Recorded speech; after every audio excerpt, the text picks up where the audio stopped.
Il parle des Franco-Ontariens, notre avenir, à quoi ça va ressembler. Geneviève Boris est une jeune francophone originaire de L'Orignal en Ontario. Plus jeune, elle s'est impliquée auprès de la Fédération des étudiants franco-ontariens du secondaire et depuis quelques mois, elle est membre du regroupement étudiant franco-ontarien au niveau collégial et universitaire. La jeune femme a passé sa vie dans l'Est de l'Ontario. Pour elle, s'impliquer dans des mouvements francophones est tout à fait naturel. Quand t'arrives là puis que c'est tout du monde qui sont comme toi puis qui chantent Notre place à toute tête, t'es comme « Yes sir, ma famille! » Fait que c'est le fun. Puis après ça, j'ai fait des forums, j'ai fait des jeux de la francophonie. Je vais prendre pas mes amendes. Absolument. Pour Geneviève, le français doit non seulement survivre, mais aussi se développer. La langue partira pas, mais il faut continuer à se battre. Puis il faut toujours continuer à vouloir se battre pour les services, pour les instituts, comme notre université, nos collèges, les garder. La proportion de francophones en Ontario est en légère hausse depuis une dizaine d'années. Ceux qui ont le français comme langue maternelle sont environ 600 000. Ça représente 4,8 de la population de l'Ontario, la même proportion qu'en 2006. De ce nombre, 25 sont des moins de 25 ans.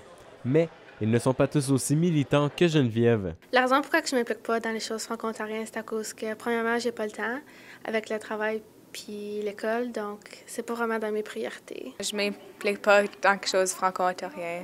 J'ai pas vraiment le temps, puis je sais pas vraiment comment me impliquer dans des affaires. Bien, cette année, je suis pas impliquée dans rien de franco-ontarien, mais je pense quand même qu'on devrait parler français. Les jeunes franco-ontariens seront-ils prêts plus tard à prendre le drapeau et à défendre la francophonie? Le président de l'Association des francophones de l'Ontario pense que oui. Il y a un leadership qui est là, qui est prêt à prendre sa place. Et je pense qu'ils vont prendre leur place dans toutes les sphères d'activité d'une société. Et ils vont le faire à juste valeur. Quand ces bigs-là vont partir, oui, il va y avoir un vide, mais je pense qu'on est prêt. Surtout au secondaire, ils sont prêts à continuer un peu ça au post-secondaire. Puis le monde au post-secondaire, ben, ils s'en vont sur le marché du travail, puis ils veulent s'impliquer là-dedans. Il y a encore beaucoup de travail à faire pour assurer la survie du français en Ontario. On devra d'abord s'assurer que la langue aura encore plus de place dans le futur. On aura une province bilingue. On aura développé un réflexe franco chez nos dirigeants dans les politiques publiques. On aura rendu la langue plus visible et ça sera une valeur ajoutée à la province, même pour le pays. Je pense que le français en Ontario va être encore plus diversifié. Mais on est une grosse famille, donc on inclut tout le monde. Puis je pense qu'il va être... On va avoir une université franco-ontarienne. Dans 50 ans, on va l'avoir.